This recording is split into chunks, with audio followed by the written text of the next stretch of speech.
Ovulation के बाद से, यानी कि मासिक चक्र के बीच में जो दिन होते हैं तब से लगाकर अगले पीरियड आने तक इतनी एंजाइटी, इतने क्यूरोसिटी, इतने ज़्यादा खुद को इंस्पेक्ट करना, खुद को जांचते रहना तनाव बढ़ाता है। ओव्यूलेशन से इम्प्लांटेशन के दौरान आपको कैसे रहना है, क्या बिहेवियर, क्या कंडक्ट, क्या मील, क्या थेरेपी, कुछ जानेंगे हम आज के वीडियो में। कंप्लीट ओव्यूलेशन टू इम्प्लांटेशन तक की गाइड आज मैं आपके साथ इस वीडियो में शेयर कर रही हूँ कि आपके लिए बहुत बेनिफिशियल रहने वाला है।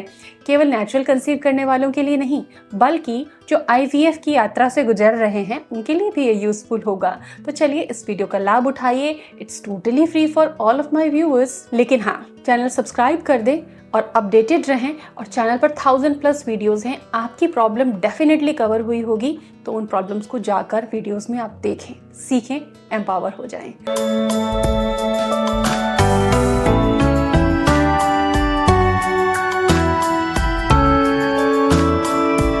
Welcome to Prerna's fertility care. तो ओव्यूलेशन के डे 1 से लगाकर इम्प्लांटेशन विंडो में ये 2 वीक वेट पीरियड में या 10 से 14 दिन का जो सफ़र होता है, इसमें बॉडी क्या क्या फेस करती है, क्या क्या होता है। तो ओव्यूलेशन डे 1 जो होता है उसमें LH सर्ज होता है, 24 से 36 घंटे तक रहता है।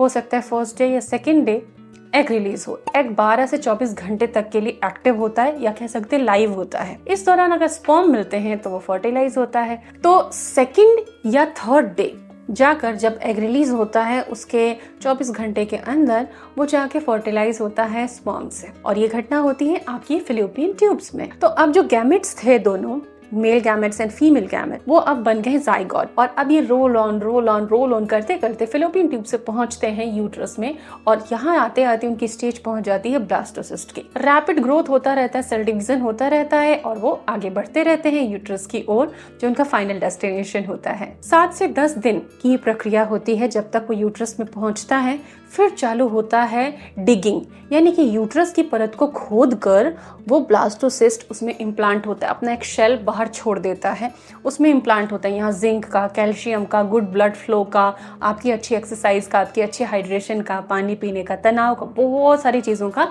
यहाँ पे रोल रहता है। क्योंकि इस समय ये तो आपके यूट्रस में चल रहा है, अगर प्रेगनेंसी बन रही है। बाहर आप रोलर कोस्टर राइड पे होते हो, टेंशन में होते हो, एंजाइटी में होते हो कि पता नहीं इस बार होगा या नहीं, पता नहीं इस बार होगा या नहीं, और आप इंटरनेट को खंगाल कर सिम्टम्स नोट करते हैं। आपका कॉर्टिसोल बढ़ता है, आपकी नींद गड़बड़ होती है। इसमें आप भूल जाते हैं कि अरे मुझे हेल्दी खाना था, अगर इम्प्लांटेशन हो भी रहा होगा तो मुझे हेल्दी खाना है, जिससे कि मेरा न्यूट्रिशन लेवल बना रहे, ब्लड फ्लो अच्छा रहे, एक्सरसाइज करना है, नींद अच्छी लेनी, ताकि हार्मोन्स स्टेबल रह पाए। पर आप ये सब भूल जाते। तो यही चीज मैं आपको रिकॉल कराऊंगी स्टेप बाय स्टेप, ताकि आपको कंप्लीट गाइडेंस मिले। तो डे 1 से लगाकर हम अपना ईटिंग गाइड शुरू करते हैं कि आपको ओव्यूलेशन डे से क्या खाना है। एक तो अनार जरूर खाना है, और अनार ऐसा नहीं कि ओव्यूलेशन डे से ही खाना है, आप पीरियड्स के टाइम से अनार कंटिन्यू कर सकते हो, क्योंकि ये एग्स की मैच्योरिटी में भी हेल्पफुल है। जिंक रिच फूड खा सकते हो, जैसे पंपकिन सीड आपने ले लिया मंचिंग में, आप बनाना खा सकते हो क्योंकि B6 है उसके अंदर, तो वो प्रोजेस्टेरोन को लेवल अप करने में हेल्प करेगा। स्ट्रेस लोगे तो जो भी प्रोजेस्टेरोन बन रहा है वो ब्रेक हो के कॉर्टिसोल बनता जाएगा। तो स्ट्रेस दुश्मन है, एंगेज रहना है, बिजी रहना है, डेली एक्सरसाइज करनी है। इस दौरान हैवी एक्सरसाइजेस नहीं करनी है, माइल्ड योगा करना है, प्राणायाम जरूर करना है, क्योंकि प्राणायाम आपके हार्मोन्स को स्टेबल रखने में, ब्रेन को टोन करके रखता है, तो हार्मोन स्टेबल रहते हैं। क्या अवॉइड करना है? दही छाछ एकदम रेफ्रिजरेटेड तो टोटल अवॉइड करनी है, पर आप बटर मिल्क थोड़ी मात्रा में लंच टाइम ले सकते हो, भुना जीरा, पुदीना, नमक ऐड करके। कोल्ड ड्रिंक्स अवॉइड करने हैं, कैफीन ज़्यादा आपको अवॉइड करनी है, बहुत थोड़ी मात्रा मिले और ज़रूरत नहीं पड़े तो ना सही।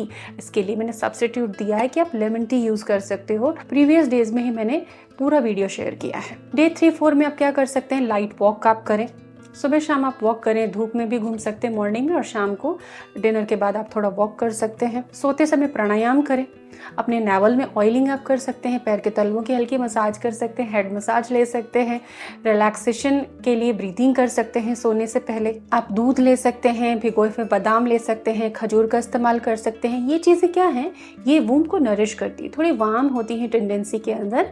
तो भिगोए हुए बादाम, 2 खजूर और थोड़ा दूध, ये सब चीज़ें अपनी डाइट में आप शामिल कर सकते हैं। ड्राई फ्रूट्स, नट्स, इन चीज़ों को आप रख सकते हैं। हरी सब्जियां, अनार तो आपको कंटिन्यू ही करना है। इस समय सोना या बहुत गर्म गर्म पानी से नहाना अवॉइड करना है। अपने पैर के तलवों को गर्म रखना है, ठंडे ठंडे पैर आप चलते फिरते ना रहें, पैर के तलवे गर्म रहे। स्लीपर डाल के रखें, इट्स वेरी वेरी सिंपल, कोई कॉम्प्लिकेटेड चीज़ नहीं बता रही हूँ, पर आप सॉक्स भी डाल सकते हैं चलते फिरते समय। सोते समय कुछ भी डालने की ज़रूरत नहीं होती है, नॉर्मल रहते हैं। डे 5-6 जब आ जाता है पोस्ट ओव्यूलेशन, तब है कि आपको इन्फ्लेमेशन नहीं आने देना है, यानी कि जंक फूड नहीं खाना है बिल्कुल भी, जो कि हम पहले से कंटिन्यू कर रहे हैं।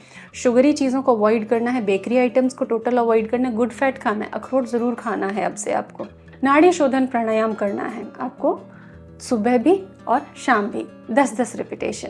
जीरा, अजवाइन, सौंफ का पानी आप ले सकती हैं, थोड़ी थोड़ी मात्रा में आप डाल के भिगोइए। शतावरी आप ले सकती हैं, कोकोनट वाटर आप ले सकती हैं। घर का बना हुआ हेल्दी खाना आप खा सकते हैं जो फ्रेश कुक्ड हो। और इम्प्लांटेशन डाइट पे मेरे अलग वीडियोस हैं, उन्हें भी आप देख सकते हैं। अब बात आती है डे 7 से डे 10 की, जो प्रॉपर इम्प्लांटेशन विंडो कहलाता है। तब क्या करना होगा? सबसे ज़्यादा तो लोग डरे रहते हैं जिस चीज़ से कि बेड रेस्ट करना होगा, मूवमेंट ज़्यादा नहीं करना, ऑफिस नहीं जाना, ट्रैवल नहीं करना।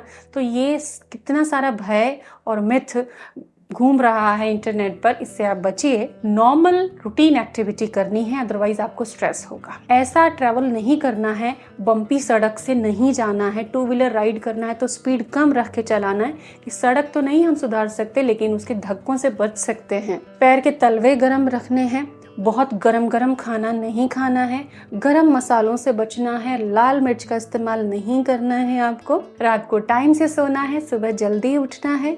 खजूर को घी में भूनकर आप 1-2 खजूर खा सकती हैं इस दौरान। इस समय आप लाल चावल की, रेड राइस की खीर बनाकर खा सकती हैं, या फिर एक शकरकंद उबाल कर उसे हल्का घी में रोस्ट कर लीजिए। उसका बिना शुगर का हल्का घी में रोस्ट करके इलायची डाल के हलवा बना लीजिए, उसे आप खा सकती हैं। ये हार्मोन जो इम्प्लांटेशन को सपोर्ट करते हैं उसको बढ़ाने में हेल्प करेगा।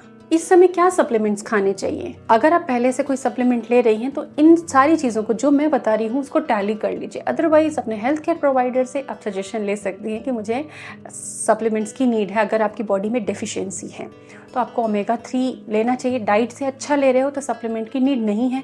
सप्लीमेंट से कई बार हम डोजेज एक्सीड कर जाते हैं। फॉलिक एसिड आपको ज़रूर खाना चाहिए, 2-3 महीने पहले से शुरू कर देना चाहिए।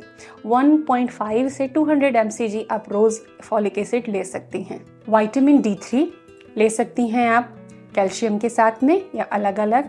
इसके अलावा आयरन की कमी है, नीमिया है, तो आयरन के डोजेस आप ले सकती हैं, सिरप ले सकती हैं। CoQ10, DHEA, मेलाटोनिन ले सकती हैं, बहुत हेल्पफुल होता है। स्लीप रेगुलेट करता है, स्ट्रेस कंट्रोल करता है और आपका रिलैक्सेशन को ये अंदर से बढ़ाता है। सो लवली लेडीज, होप कि इन तरीकों से आप अपने इम्प्लांटेशन डेज को स्ट्रेस फ्री बेटर बनाएंगी और जल्दी से जल्दी सक्सेस होकर हमें गुड न्यूज़ शेयर करेंगी। Hope for the best.